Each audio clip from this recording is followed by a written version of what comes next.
Adiantando aí. Então tá joia, Flávio. Então tá. Primeiro, bom dia a todos. Obrigado aí pela presença às 7 horas da manhã, né? Todo mundo aí assistindo a aula. Ver neurologista falar de prevenção de TEP é uma coisa meio complicada, mas algumas coisas que a gente tem informação sobre confianças aí com estudos, principalmente com os DOACs, né, que a gente vai falar aí hoje. E queria deixar aí só de antemão, só meus conflitos de interesse, tá? E bom, para começar, a gente precisava falar de TEV. A gente tem uma média aí, né, de em torno nos Estados Unidos, quase 8 milhões de pacientes com doenças clínicas estão sobre o risco de ter um tromboembolismo venoso, isso ao ano, né? Na União Europeia, estima-se uma média de 12 milhões, no Brasil, uma média de 6,5 milhões de pessoas com doenças clínicas agudas estão sobre esse risco. E quando a gente vai, né, para questão de hospitalização, esse risco de tromboembolismo venoso aumenta, né? Nos Estados Unidos, a gente tem entre 2,8 a 4 milhões, na Europa, entre 4,2 a 6, e aqui no nosso país, entre 2,3 a 3 milhões. E quando a gente pensa, né, que é só durante a hospitalização esses pacientes estão sob risco de ter tromboembolismo venoso, é onde a gente aí tem um grande engano. Esses pacientes, mesmo na alta, né, os pacientes também têm um alto risco de desenvolver tromboembolismo venoso. Então, a gente tem esses dados de 0,8 a 2 milhões nos Estados Unidos, 1,2 a 3 milhões na União Europeia e de 0,7 a 1,6 milhões aqui no nosso país. Então, a gente parar de pensar que esse risco é só, não, eu vou dar uma enoxaparina só enquanto ele está ali internado. Depois eu posso ir para casa, deixar ele tranquilo, ele vai estar lá plégico, né?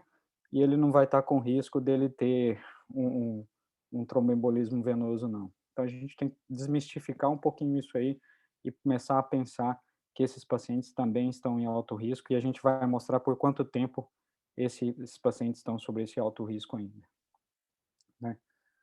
E quem seriam esses nossos pacientes com doenças agudas, com doenças clínicas agudas, que estão sobre um risco maior de desenvolver tromboembolismo venoso?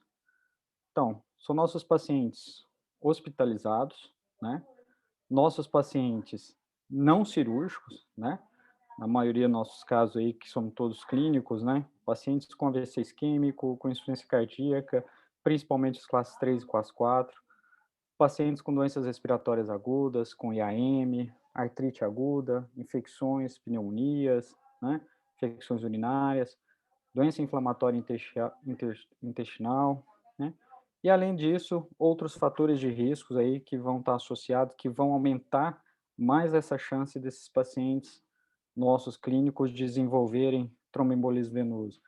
Principalmente esses pacientes com história de cirurgia ou trauma grave, né, cirurgia recente ou trauma grave, imobilidade, déficit motor, né, malignidade, história de tromboembolismo venoso anterior, pacientes mais idosos, acima de 80 anos, são pacientes com maior risco, né, pacientes que estão aí em uso de terapia de reposição hormonal, em uso de anticoncepcional, obesos, né, cateterismo, pacientes que foram submetidos em uso de acesso venoso central, pacientes com história de varizes, com história de trombofilias hereditárias ou adquiridas. Então, não é nada do que a gente vê, né? Assim, não são os nossos pacientes do dia a dia, né? Isso aí foge da nossa realidade, né? Vê, é praticamente o que a gente tem todo dia internado aí nas nossas enfermarias dos nossos hospitais, tanto públicos quanto privados, né?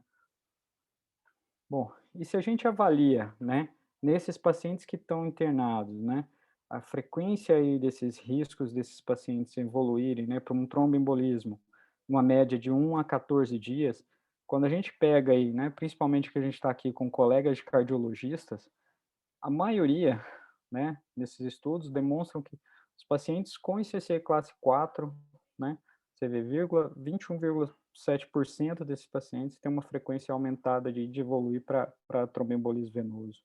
Então, olha só, a probabilidade, né, quase 40%, mais de 40% dos pacientes, né, com insuficiência cardíaca, seja as classes 1 e 2, seja classe 3 e 4, são os pacientes com maior alto risco aí desses pacientes evoluírem com tromboembolismo venoso, né? doenças respiratórias, DPOCs, pneumonias, NTUs, né? As doenças reumáticas. Então, são pacientes aí que também estão sobre o maior risco de desenvolver um tromboembolismo venoso nos dos primeiros 14 dias aí de doença. Bom, e quando a gente fala sobre tromboembolismo venoso, né, 60% desses casos de tromboembolismo vão ocorrer nesses pacientes hospitalizados por uma dessas doenças abaixo, principalmente neoplasias, insuficiência cardíaca e AVC, né? Doenças neurológicas, paralisia de membros inferiores, que no caso aí a maioria dos AVCs, claro que a gente vai ter aí os Guillain-Barrés, as miopatias, mas o principal que a gente vê na nossa prática aí é os pacientes com acidente vascular cerebral. A hospitalização por si só, ela é um fator de risco importante para esses pacientes evoluindo para tromboembolismo venoso. E isso a gente está considerando mesmo os nossos pacientes sem indicação cirúrgica. Imagina aqueles pacientes com indicação cirúrgica, esse risco ainda é muito maior desses pacientes evoluírem com tromboembolismo venoso. Então, são os pacientes que a gente tem que pensar e tem que deixar esse paciente prevenido, né, com profilaxia para tromboembolismo venoso. E quando a gente avalia, né, que esses pacientes, também mesmo após alta, esses pacientes eles não estão, isentos de ter novos eventos tromboembólicos. Então esses pacientes, né, 80% desses pacientes vão evoluir com um quadro de tromboembolismo venoso dentro dos primeiros 2 meses. Essa média aí de 57 dias, né, entre a alta, né, pós-alta, esses pacientes aí vão estar aí sobre esse risco aí de desenvolver. Então esses pacientes não podem ir para casa só: "Ah, usei enoxaparina durante a internação hospitalar, eu posso dar alta para casa", que ele não vai ter TEV lá em casa, né, pelo contrário, vai estar tranquilo, ele vai lá ele vai estar, andando. E será que ele vai estar andando da forma como a gente teria no hospital? Será que ele vai ter o acesso à reabilitação como ele teria durante o hospital? A gente sabe que não, né, mesmo nos nossos pacientes privados, essa é uma realidade muito aquém do que a gente quer, né. E esses casos de tromboembolismo venoso, a gente vê que a maioria deles vão se concentrar ali no primeiro mês após alta hospitalar, tá. Então esse delta T aí de mais ou menos 34 dias é o que a gente tem em média com esses pacientes com maior risco de desenvolver tromboembolismo venoso. Como é que a gente vai avaliar? Quem são aqueles nossos pacientes, né, com tromboembolismo, com doenças infecciosas, doenças clínicas agudas, que estão sobre o maior risco de desenvolver tromboembolismo venoso? Para isso, existem alguns scores, né, para a gente avaliar. O score de risco de Padua, o IMPROVE, que a gente vai falar, né, inclusive o mais novo, que é o IMPROVE-T. Ah, e então, esses pacientes a gente vai classificar, né? De acordo com cada uma dessas itens, ele vai ganhar uma pontuação. Se esse paciente tem uma neoplasia em atividade, ele já ganha 3 pontos. Se ele tem uma história de tromboembolismo venoso prévio, ele já ganha 3 pontos. Se esse paciente tem uma mobilidade reduzida, né, seja por uma dispneia importante, né, por uma ICC grave, seja por um déficit motor, esse paciente já recebe em 3 pontos. Se esse paciente tem uma condição já conhecida de uma trombofilia, mais 3 pontos. Trauma recente ou cirurgias, né, traumas com menos de um mês, 2 pontos. Pacientes com mais de 70 anos, 1 ponto. Insuficiência cardíaca ou respiratória, 1 ponto. IAM ou AVC, mais 1 ponto. Infecções agudas ou desordens reumatológicas, esses pacientes têm mais 1 ponto. Pacientes com obesidade, né, com IMC maior que 30 também ganham 1 ponto. E paciente com tratamento hormonal ganham mais 1 ponto. Então esse é o score de risco de PADO, acho que quase todo mundo já conhece esse, né, um score bem, da nossa vida prática aí, que a gente já viu muito isso durante o nosso período de residência, de formação e até hoje na atualidade se usa muito ainda. Então, os pacientes com score de risco de PADA são os pacientes com maior alto risco, seriam aqueles pacientes que tivessem uma pontuação maior ou igual a 4. Isso, nossos pacientes aqui neurológicos e cardiológicos comumente entram fácil nessa pontuação com maior risco de tromboembolismo venoso, tá. E hoje, o que a gente tem usado mais ainda para avaliar os nossos pacientes, né, com alto risco, é o IMPROVE, né, principalmente o IMPROVE-D, que a gente vai comentar que foi uma atualização mais recente, levando em consideração a questão do dímero D. Então, se esses pacientes, né, no IMPROVE, né, esses pacientes tinham um uma tromboembolismo venoso prévio, eles ganhavam 3 pontos, uma trombofilia conhecida, 2 pontos, história de paralisia em membros inferiores, 2 pontos, se tivessem neoplasias, 2 pontos, imobilização completa por maior que 7 dias, 1 ponto, permanência em UTI, 1 ponto, e a idade, né, foi até diminuída para maiores que 60 anos, eles já ganhavam 1 ponto. E aí o que se viu nesse score do IMPROVE-D, né? Pacientes com score de 0 a 1 seriam pacientes com baixo risco de tromboembolismo venoso. 2 a 3 seriam aqueles pacientes com risco moderado e maior ou igual a 4 seriam aqueles pacientes com risco elevado, né, com alto risco de tromboembolismo venoso, tá? Essa taxa de recorrência, né, de risco esperado aí nos próximos 3 meses, tá? Então, no IMPROVE, 0 a 1, baixo risco, 2, 3, moderado, maior ou igual a 4, pacientes de alto risco, tá? E o IMPROVE-D nos ajudou mais, né, nessa identificação desses pacientes com maior risco, que aí levou em consideração a questão do dímero D, né? Se ele tiver maior ou igual a 2 vezes o limite superior, ele já ganha 2 pontos, tá? E esses pacientes, né, a gente sabe com elevação de dímero D, tá? Maior, 2 vezes o maior que 2 vezes o valor, né, de referência, esses pacientes têm um maior risco realmente de desenvolverem tromboembolismo venoso durante os períodos aí, né, dos primeiros 3 meses aí de pós-alta e desde a infecção, né, desde o quadro agudo até o pós-alta. Tanto que os pacientes com dedímero no abaixo, né, desse valor, são os pacientes com risco menor aí. Então, por isso que se levou em consideração a questão do dímero D, e que a gente vê muito, né, nesse tempo de Covid, é uma das coisas que o pessoal tem usado muito aí para avaliar esse risco aí para esses pacientes com Covid. Bom, e o que que a gente tinha até então de estudo sobre tromboprofilaxia aí em pacientes internados e pós-alta? Então, o primeiro estudo, um estudo mais antigo, né, o Medenox, foi em 1999, um estudo aí que comparava, né, o placebo com enoxaparina, tá? Um estudo que realmente teve um desfecho, né, primário importante, foi daí que a gente começou realmente o cálculo aí da enoxaparina e até com uma dose só de 40 miligramas uma vez ao dia, não era aquela dose de 1 miligrama por quilo, tá? E aí houve realmente uma redução aí, né, uma eficácia, um menor índice de evento de tromboembolismo venoso com os pacientes em uso com enoxaparina quando comparado com placebo. Já em 2004, teve estudos aí com a dalteparina, né, também mostrando benefício aí dos pacientes. Em 2006, o Artemis com fundaparinox, né, também mostrando benefício. Em 2010, a gente tem aí o estudo de tromboprofilexia estendida, né, a gente estender esse paciente, né, não só durante o período de internação hospitalar, mas manter esse paciente no pós-alta, e aí com o estudo do Exclaim, foi com enoxaparina, né, estendida, e aí houve uma redução quando comparado aí, né, ao placebo, que era mantido, né, após aquele durante o período da internação, ele vinha para o placebo e o paciente e os outros pacientes manteriam com enoxaparina estendida.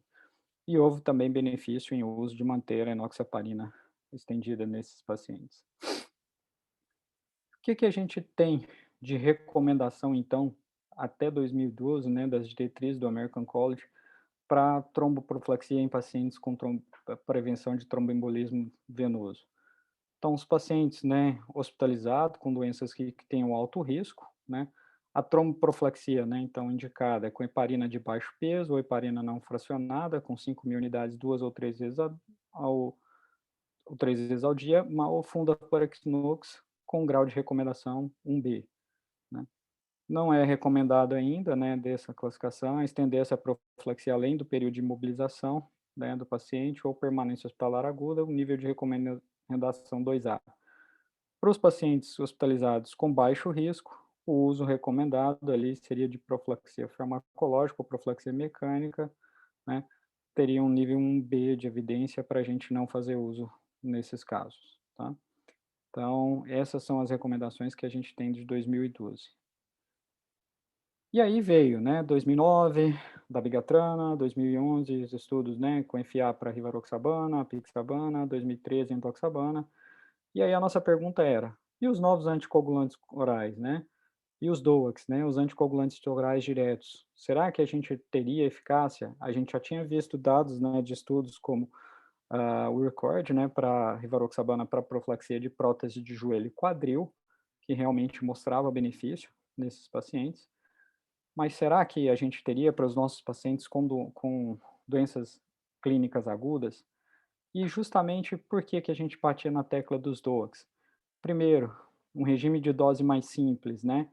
O paciente que a gente ia poder fazer uma administração de uma droga via oral, né? E a gente não ia ter que ficar muito tendo essa necessidade de monitorizar o TTPA, né, desses pacientes.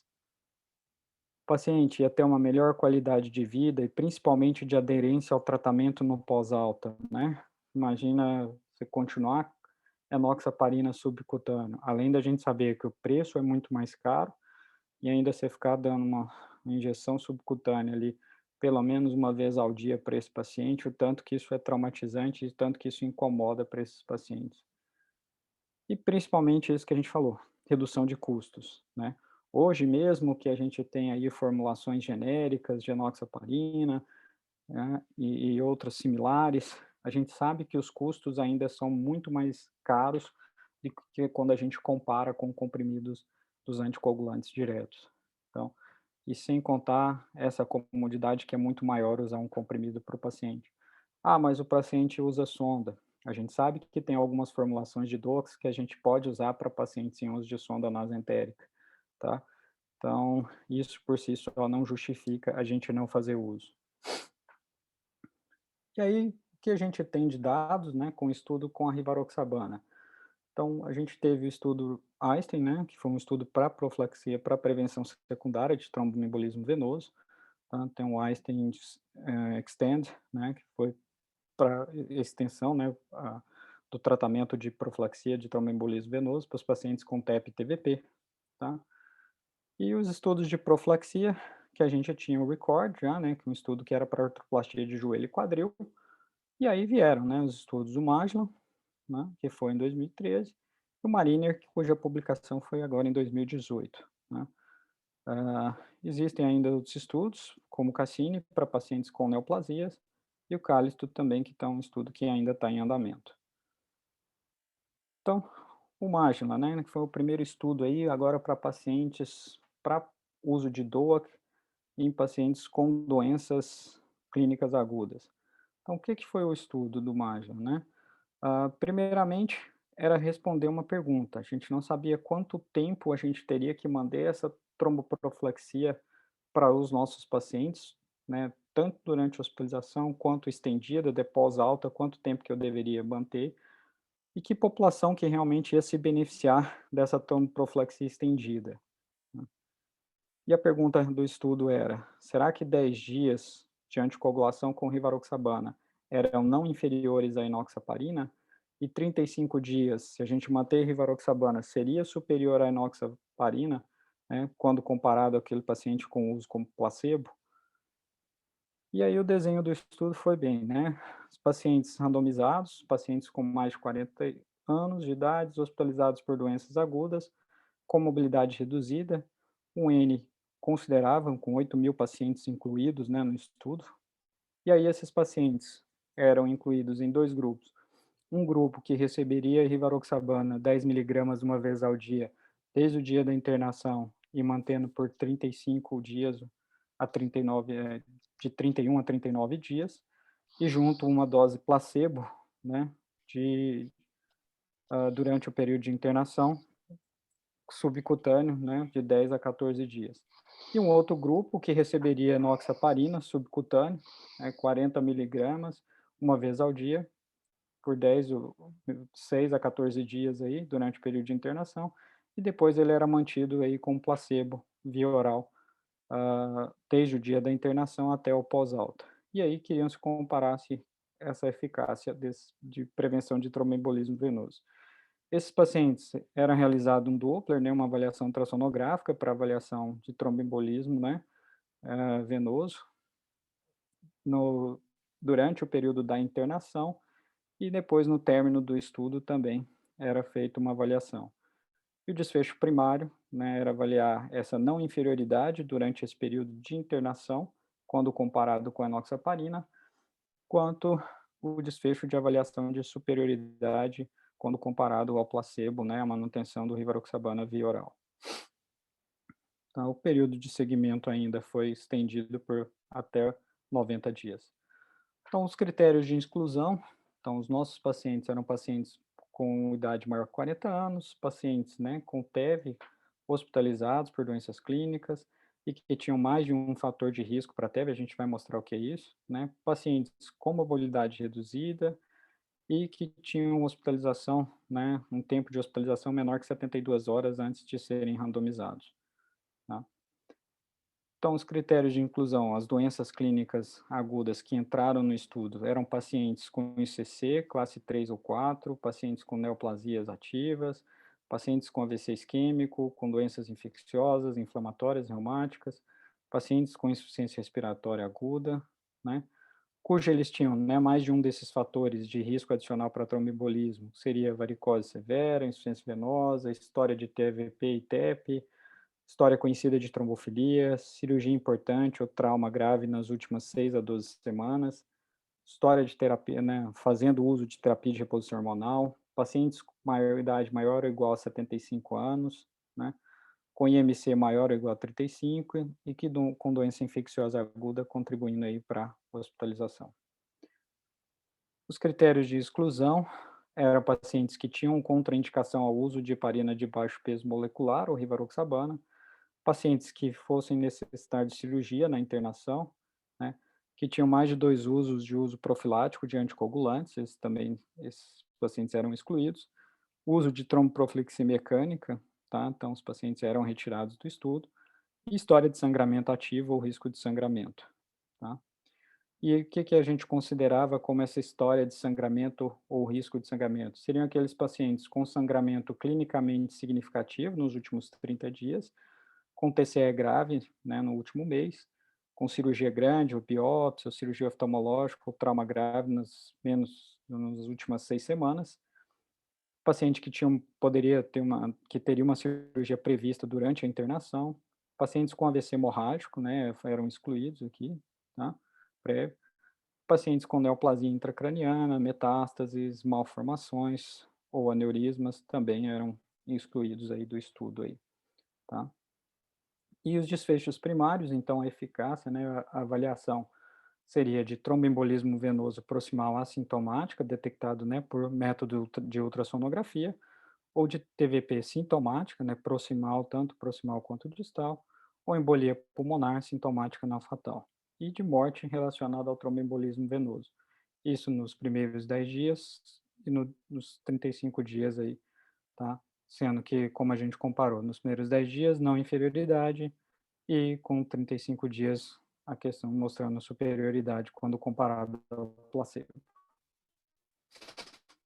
O desfecho de segurança, né, como todo estudo tem, seria a questão de sangramento maior, e sangramento não maior, mas clinicamente relevante, seriam os nossos principais desfechos, o nosso principal desfecho de segurança aí para os nossos pacientes. Então, as características, né, básicas do estudo do Majla, então a gente teve a idade média aí de pacientes, você vê pacientes mais idosos mesmo, né, pacientes com a média de idade de 71 anos, tá? Então eram pacientes mais sexo masculino, né, peso, uma média aí de 78, 77 quilos, tá? Um IMC entre 28, tá? Os dias de hospitalização em duração em média de 11 dias, tá, de cada um. As alterações de clearance, né, de creatinina, né, então os pacientes com clearance maior que 50, entre 50 e 80, maior que 80, 30 e 50, e a raça, né, pacientes caucasianos ou brancos, né, e comparando, então você vê que todos os dois, o número de pacientes foram muito semelhante em todos os estudos, né, tá? Com relação às doenças infecciosas, né, que a gente teria, as doenças clínicas, né, desses pacientes, então doenças infecciosas, foi a grande maioria ali, mais pacientes com ICC, né, pacientes com diagnóstico de internação maior ou igual a 2 dias também foi semelhante o N. Pacientes com insuficiência respiratória aguda, com AVC isquêmico. Então você vê que os 2 grupos foram bem similares, né, não teve diferença entre, esses 2 grupos. E aí na avaliação em relação a desfecho primário de eficácia nos primeiros 10 dias. Então, no grupo da rivaroxabana, né, que recebeu desde o primeiro ao 35º dia, então os desfechos, né, de TVP proximal sintomático, seriam aqueles pacientes com TVP, né, como a gente comentou, diagnosticada ali só por método ultrassonográfico. Então, no grupo da rivaroxabana foram 71, né, no grupo da enoxaparina o mesmo número, no TVP sintomático a gente teve 7 aí para no grupo da rivaroxabana, 6 para enoxaparina, e para embolia pulmonar, 6 no grupo de rivaroxabana e 2 na enoxaparina. Morte, a gente teve 3 no grupo de rivaroxabana e 6 no grupo de enoxaparina.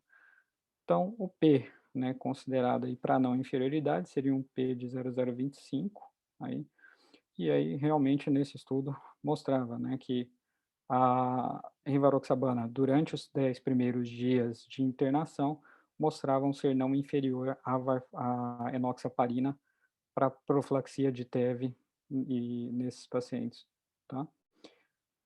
Já nos 35 dias, um P, né, que a gente precisaria para superioridade, um P de 0,02, tá.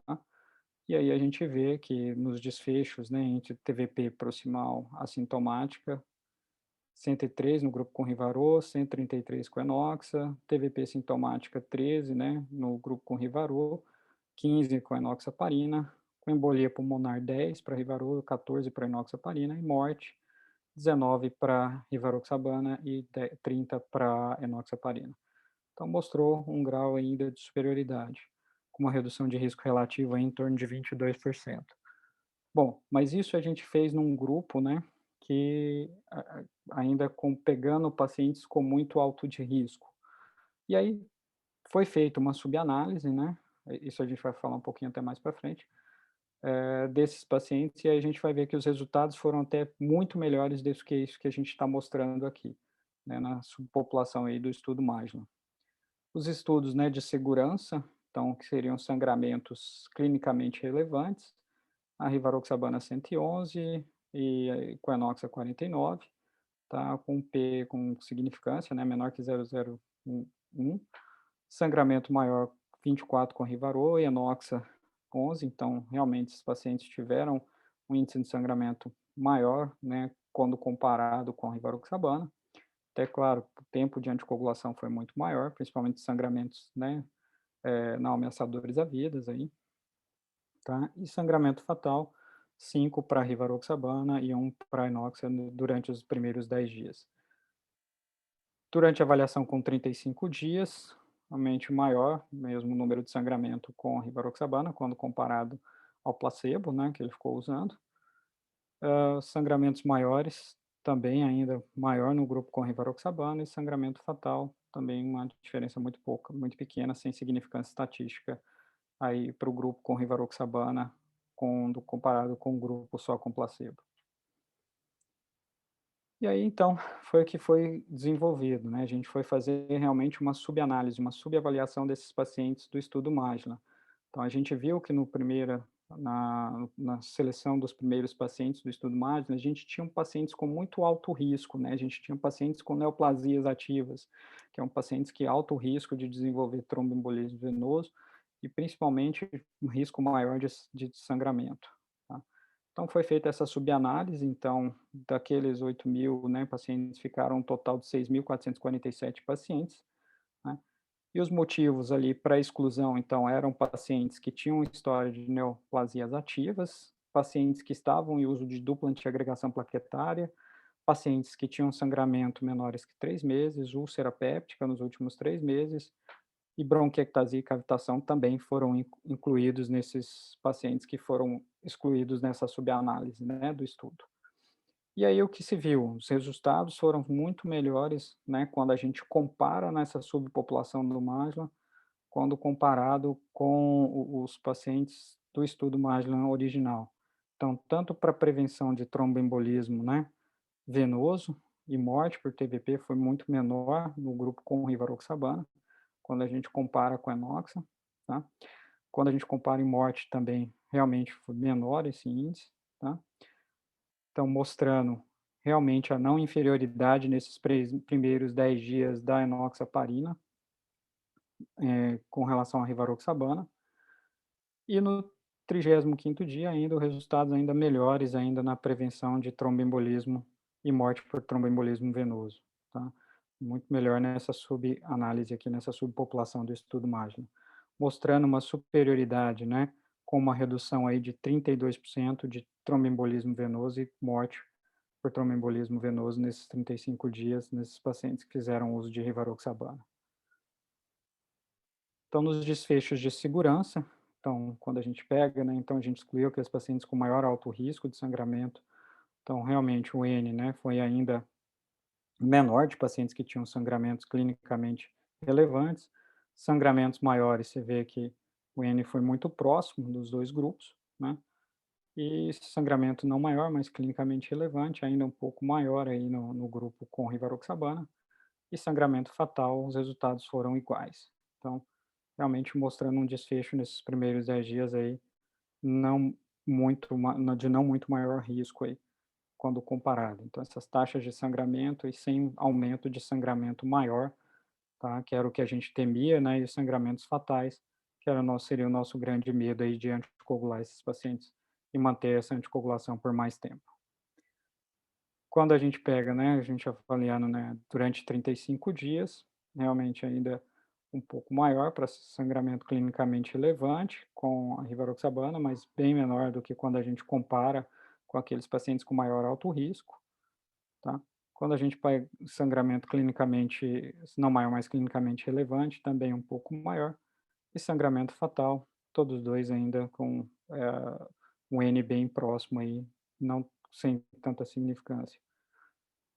Então, se a gente avalia nessa subanálise, né, de risco-benefício, né, essa redução de eventos aí de 35 para cada 10.000 pacientes, então a gente teria aí para TEV, TVP assintomático, TEV e morte, em torno de 182.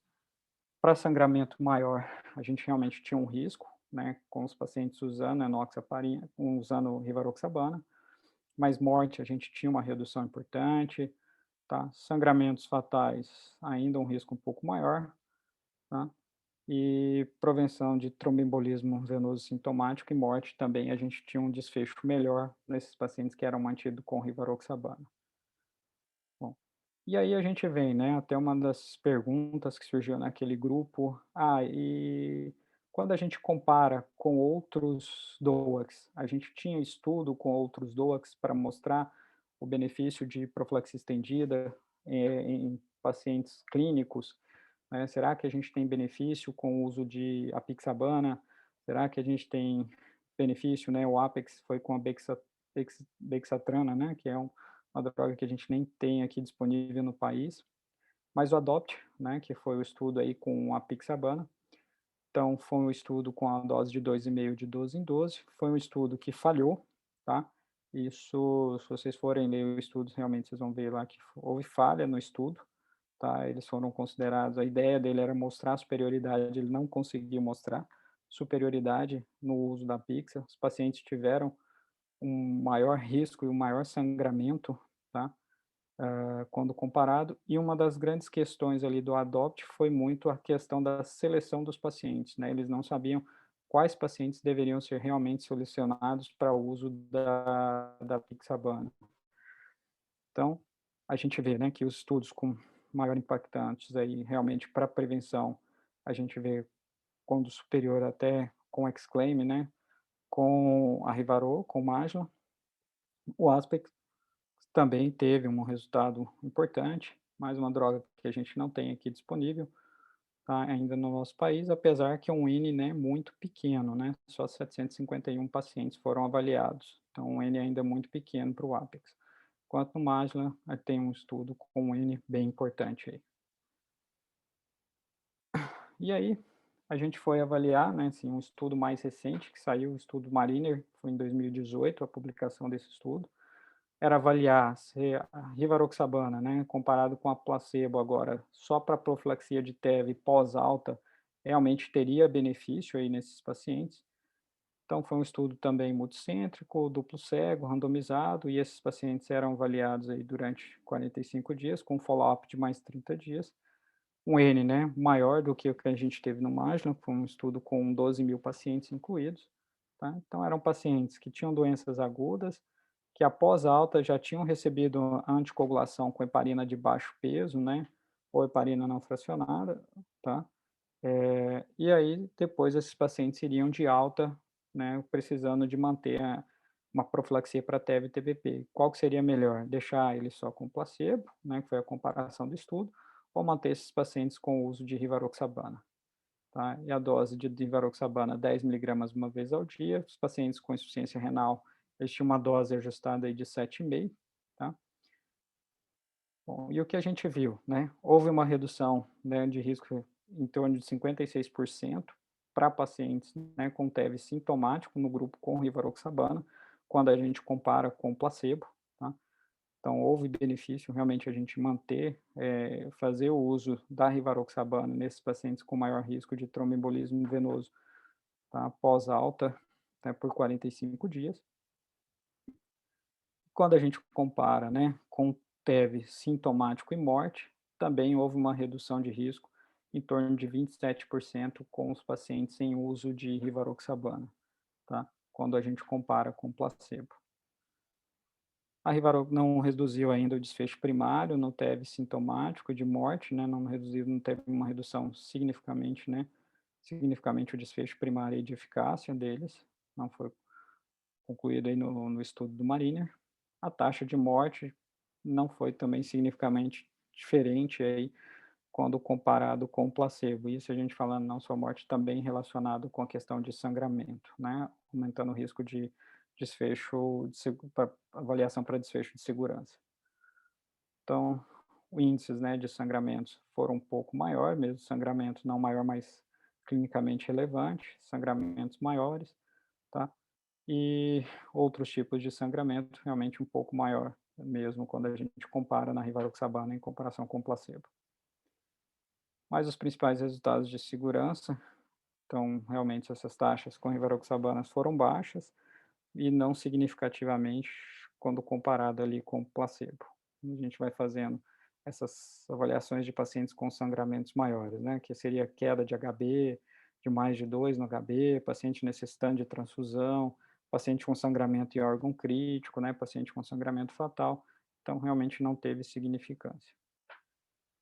Então, desfecho primário, o uso no Mariner, né, da rivaroxabana 10 miligramas para prevenção, houve uma diminuição de eventos trombóticos, né, quando a gente compara com os pacientes em uso de placebo, tá. Então a gente teve aí 63 casos nos pacientes usando Rivarô e 87 em placebo.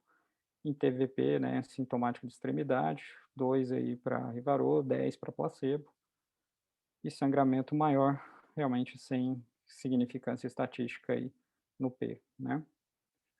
Então, estudo, em resumo, o que a gente queria falar, né, para vocês nessa intervalo aí de quase uma hora aí da gente comentando sobre profilaxia de TVP. Então, baseado no que a gente tem de informação hoje de estudos, realmente, hoje, se a gente for comparar o único DOAC que a gente tem estudo, que realmente foi confiável, que a gente tem aplicabilidade para usar DOAC para prevenção de tromboembolismo venoso, é o estudo com rivaroxabana, né? E esse estudo mostrou ser tão eficaz quanto a enoxaparina durante os 10 dias de internação, quanto manter e estender esses essa profilaxia por 35 dias para prevenção de TEV e TVP nesses pacientes que tinham sido internados por doenças, mostrou uma superioridade. Houve aumento de sangramento? Sim, mas foram sangramentos que não ameaçadores, a gente vê sangramentos fatais, não teve tanta significância estatística. Quando a gente avalia ainda mais numa subpopulação de pacientes, né, ou seja, naquela subpopulação de pacientes que não teriam tanto alto risco, como a gente colocou a exclusão ali do Magna, essa proteção foi mantida e não houve realmente aumento de sangramento maior quando a gente compara. Então, a análise de benefício e risco realmente se mostra favorável a gente fazer o uso da rivaroxabana. Então, o que eu deixo de informação, né, também sobre a questão do Mariner, houve uma redução aí se a gente compara, né, os pacientes nossos que ficaram mesmo no uso de enoxa ou de heparina não fracionada ali durante o período de internação e depois a gente quer manter uma profilaxia para TEV, se a gente manter isso com rivaroxabana 10 miligramas, então o Mariner, né, mostrou que teve redução, sim, importante de TEV sintomática após alta, né, nesses pacientes, tá? E também de TEV sintomática e morte, houve redução no estudo Mariner de 27%, houve aumento de sangramento, mas também sem significância importante. Então, o que eu queria falar, assim, justamente aquele, né, as nossas grandes indagações ali no grupo. A gente está em falta, a gente está tendo dificuldade, né, em encontrar enoxaparina, heparina não fracionada. As outras drogas são drogas mais caras, a gente tem a limitação muito dos convênios liberarem, né, ah, e aí a gente tem a disponibilidade de uma droga que é via oral, que é mais fácil a administração, tá, menos invasivo para o paciente, imagina todo dia e a gente sabe disso e todos os pacientes reclamam, querendo ou não, todo dia chegar lá e ter que fazer um Clexane, né, subcutâneo nesses pacientes, realmente incomoda. Então, a gente tem uma droga aí que mostrou ser tão eficaz durante o período de internação, quanto se a gente manter, mostrou até superioridade. Então, nessa falta principalmente ainda, a gente tem substituto, a gente tem droga para substituir, a gente tem como manter esses pacientes, né, com profilaxia. Então, apesar que, infelizmente, a gente não tem dados, né, ainda não tem liberação em bula, né, pela Anvisa, está numa fase ainda, e aí essa questão do Covid realmente atrapalhou muito, principalmente durante esse período agora que vem a questão das vacinas e a Anvisa só quer avaliar a Covid, vacina, então acabou ficando delegado para um segundo plano, né, acaba que eles não conseguiram ainda ter essa liberação, mas a gente tem dados de estudos, a gente tem, né, já liberação aí, já tem bula, né, para artroplastia de joelho e quadril, tá. Claro que são doses que a gente vai avaliar aqui, mas, a gente tem essa oportunidade de usar uma droga tão eficaz quanto, e que se a gente for manter depois, a gente vai ter uma superioridade de prevenção de tromboembolismo venoso. Então, acho que é uma questão de tempo agora a gente começar talvez daqui a alguns anos a gente for falar o nosso uso aí de enoxaparina vai ser muito menor, né, do que a questão de manter esses pacientes com DOACs aí após, durante a internação hospitalar, mesmo após alta para prevenção, tá. Então, agradeço aí a atenção, agradeço aí o convite da Flávio, Fabiola, tá, pela aula aí, espero que tenham gostado, estou à disposição para qualquer dúvida, tá, qualquer coisa sobre o estudo, se precisarem de outros dados a mais aí de estudo, posso enviar para vocês aí também no grupo, tá, a gente pode discutir.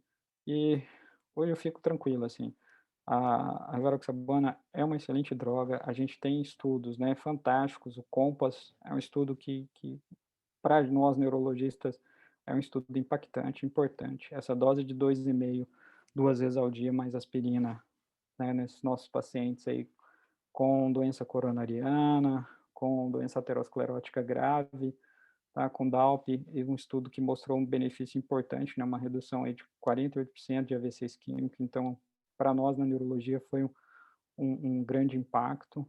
A gente tem dados aí importantes com a rivaroxabana 20 e 15 miligramas para prevenção de AVC, de tromboembolismo, né, em pacientes com fibrilação atrial também, só lembrando, né, dessas outras aplicabilidades aí da rivaroxabana.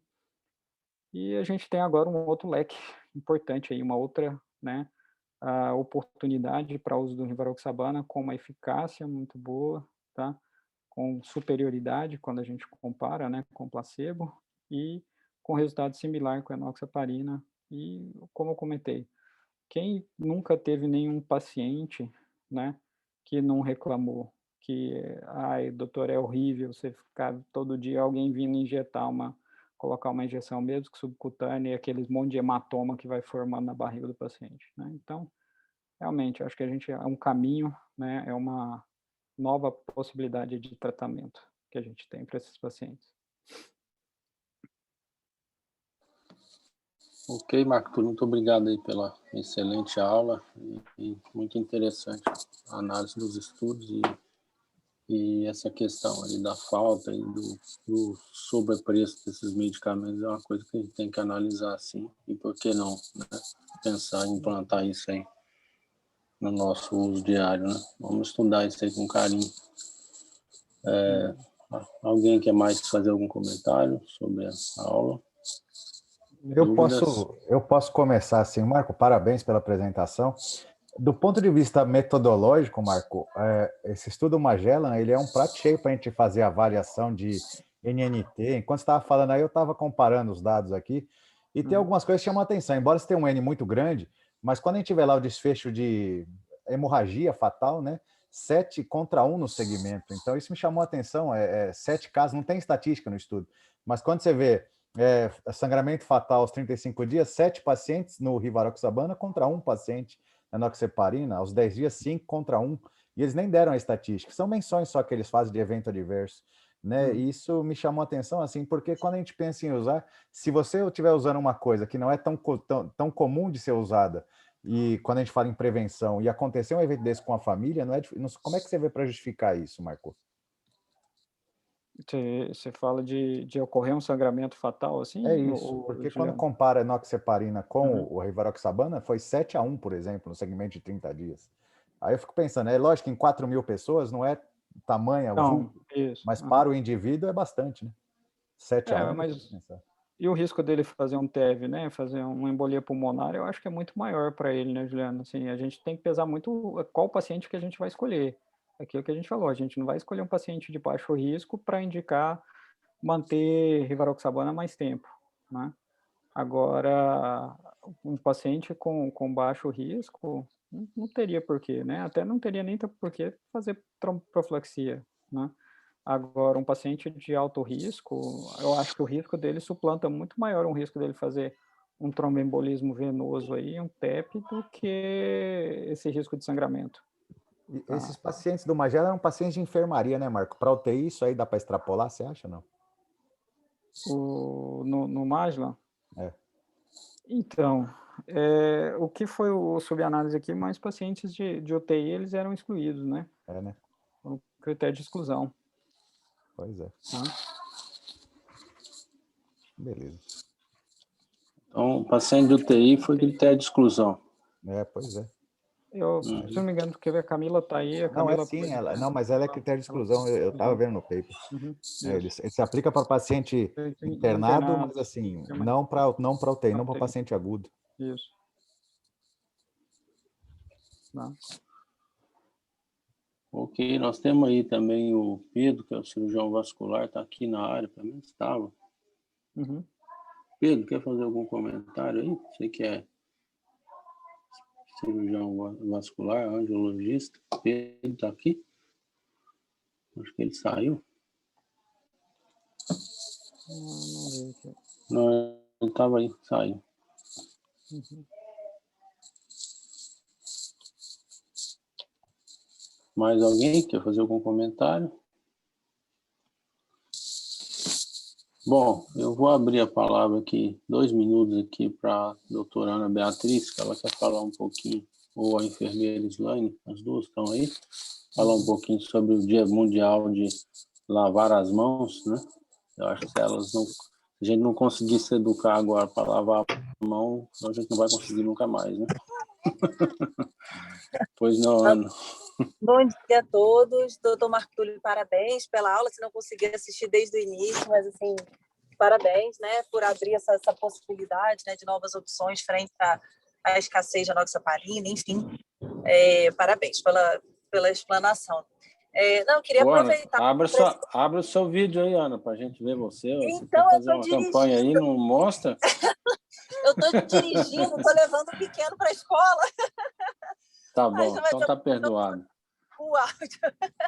Não, então, eu queria só aproveitar, né, a presença de boa parte, né, dos colaboradores do hospital para reforçar a campanha de higiene de mãos. Amanhã, né, dia 5 de maio, é o Dia Mundial da Higiene de Mãos. O slogan da campanha esse ano são segundos salvam vidas. Então, assim, é um slogan pequeno, forte, eu acho que fala tudo, assim, do que realmente resume bem o que é a higiene de mãos, né? Realmente poucos segundos que fazem toda a diferença na qualidade da assistência do paciente, né? Prevenção de infecção, enfim. E aí, tanto amanhã quanto depois de amanhã, né? Nos dias 5 e 6, no hospital, a gente vai fazer algumas atividades, a entrega de brindes, enfim, perguntas, abordagens para os profissionais, né, do hospital, para, enfim, a gente poder divulgar, fazer uma campanha assim, tete a tete, dentro da possibilidade que a gente consegue fazer agora, né, evitando-se aglomerações e tudo mais, mas para não passar em branco. Então, amanhã e depois de amanhã, a gente vai ter algumas atividades voltadas especificamente para a campanha de higiene de mãos, com a abordagem dos profissionais, a entrega de brindes. Então, fique todo mundo ligado, que é o que a gente vai conseguir fazer agora para esses próximos 2 dias para realmente reforçar a nossa campanha.